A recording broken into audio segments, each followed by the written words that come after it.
أنا مريم محمد، طالبة طب بشري آخر سنة، وفي الفيديو ده هحكي لكم تحديدا عن اليوسملي أو المعادلة الأمريكية وليه نختارها هي عن باقي المعادلات التانية، وهحكي لكم كمان عن الأخطاء اللي أنا مريت بيها علشان تاخد بالك منها لو هتختار المعادلة الأمريكية.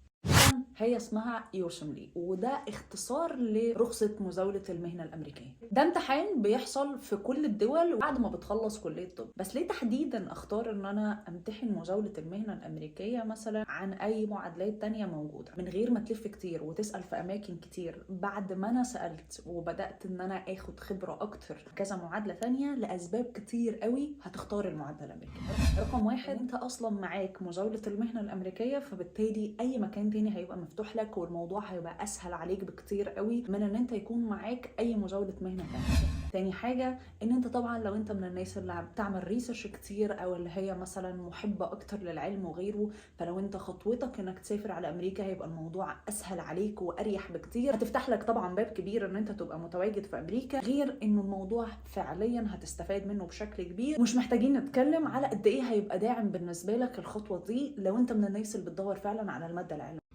في حالة ان انت ولا الشخص ده ولا الشخص ده انت هتكمل في اي دولة تانية، هيبقى اكيد وضعك اعلى من اي دكتور تاني او اي حد تاني في نفس المجال، لان انت ببساطة معاك المعادلة الامريكية.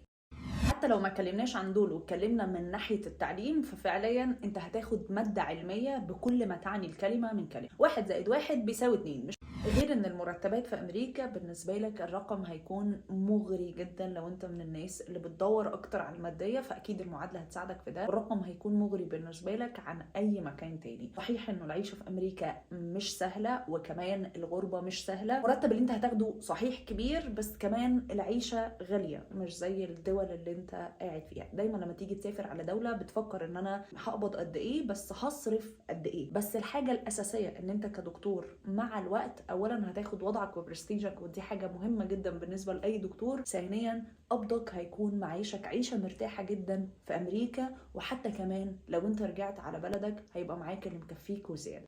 في حالة ان انا مش عايز ادرس المعادلة الامريكية عشان انا مش هسافر امريكا مثلا، اولا هتاخد وضعك في اي مكان هتروح عليه وهيبقى الموضوع اريح بالنسبة لك جدا، لان ببساطة انت معاك اليوسملي، وكمان انت فعلا هتاخد مادة تعليمية بكل ما تعني الكلمة من كلمة، وده هيبقى مسهل عليك الشغل بشكل كبير قوي، وفعلا هتقدر ان انت تكون دكتور شاطر. ايه الحاجات اللي انا واجهتها اللي انا عايزه احكي لك عليها علشان تاخد بالك منها فما تعملهاش لو انت نويت على المعادله الامريكيه؟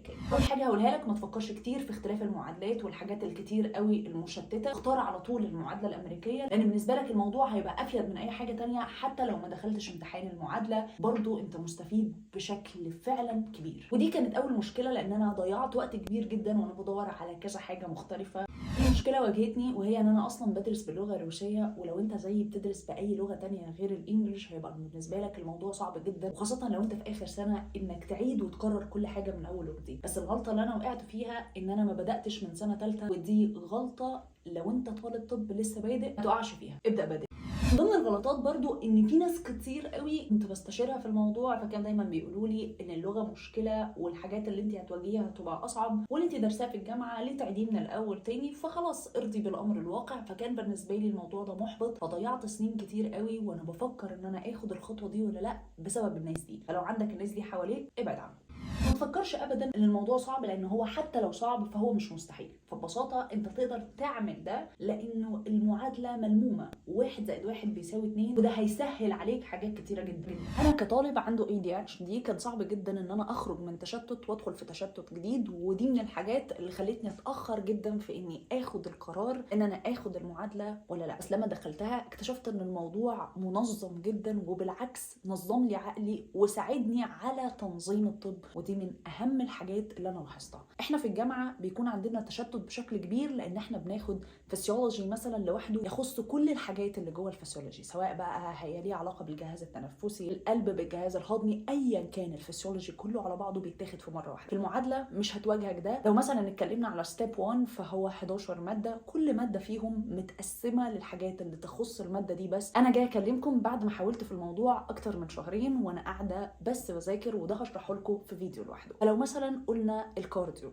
او القلب كان في شويه صعوبات بالنسبه لي في الجامعه علشان متشتت وكل حاجه بتتكلم في ناحيه وكل حاجه في ماده وانت بتلمهم مع بعض. المعادله هتديك المفيد، 1 زائد 1 بيساوي 2، ومش مضطر تجمع معلومات زياده ملهاش اي 30 لازمه، بل بالعكس وهتزود على معلوماتك حاجات زياده انت فعلا محتاجها. ومن اصعب الحاجات اللي بتواجه اي دكتور ان هو تحديدا يشخص المرض، ودي الحاجات اللي هتسهلها عليك المعادله جدا. غير انه مثلا لو اتكلمنا على ماده زي الكارديو في المعادله، فهو واخد كل الحاجات اللي تخص الكارديو جوه الكارديو، فانت مش هتلم كل حاجه من كل جهه. زي مثلا ان انت في اناتومي، في باثولوجي، في فيسيولوجي، في امبريولوجي، كل الحاجات اللي انت محتاجها تخص الجهاز ده بس هي موجوده في الجهاز ده بس. وده هيوفر عليك وقت وهيلخص عليك حاجات وهيراجع معلومات في عقلك وهيزود عليك معلومات زياده وهيزيد عندك الفهم وهيرتب لك الحاجات اللي انت محتاج ترتبها. وانت ما كنتش بتدرس الانجليش فصدقني الموضوع مش مستحيل ابدا، موضوع اسهل وابسط بكتير جدا، وفعلا هتحس بالترتيب، ومع الوقت مشكله الانجليش مش هتكون عائق بالنسبه لك.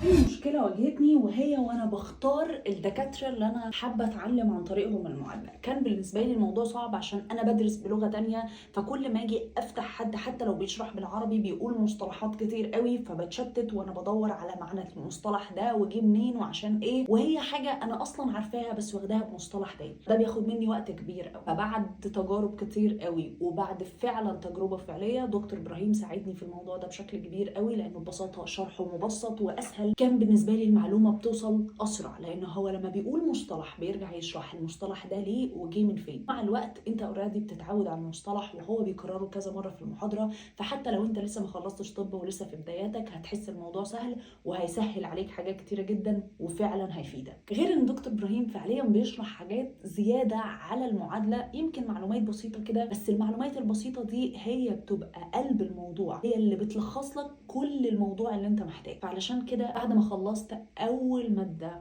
مع دكتور ابراهيم وهي الكارديو، انا فعليا دكتور ابراهيم قادر يصنع منك دكتور شاطر. بس ودي ببساطه كان حوار المعادله، وهحكي لكم اكتر في الفيديوز اللي جايه، وكمان هشارككم اول وقت من المعادله عدى عليا ازاي وعملت ايه بالظبط عشان انا صورت كل الحاجات، وكمان هحكي لكم بالتفصيل على التطورات اللي حصلت معايا وحصلت ازاي. وبس دمتم بخير، واتمنى ان انتوا كمان تختاروا المعادله الامريكيه. سلام.